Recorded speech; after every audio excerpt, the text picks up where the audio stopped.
নির্দেশ দিলেন। হজরত ইব্রাহিম আলাইহিস সালাম একবার শাম দেশ সিরিয়া থেকে মক্কায় আগমন করলেন।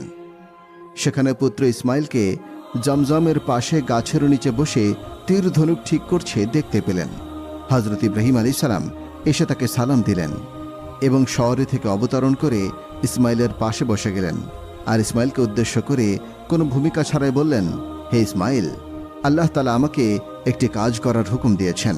ইসমাইল বললেন, পিতা, আপনাকে যা আদেশ দিয়েছেন তা পালন করুন। তখন ইব্রাহিম আলাইহিস সালাম বললেন, হে ইসমাইল, আমার প্রভু আমাকে তার জন্য একটি গৃহ নির্মাণের আদেশ দিয়েছেন। তখন ইসমাইল আলাইহিস সালাম বললেন, আমরা কোন স্থানে গৃহ নির্মাণ করব? এই স্থান নিয়ে বিভিন্ন মতভেদ রয়েছে। সম্মানিত পাঠক, বাইতুল্লাহর স্থান বর্ণনা করতে গেলে পৃথিবী সৃষ্টির ইতিহাস আগে বর্ণনা করতে হবে। এই পৃথিবী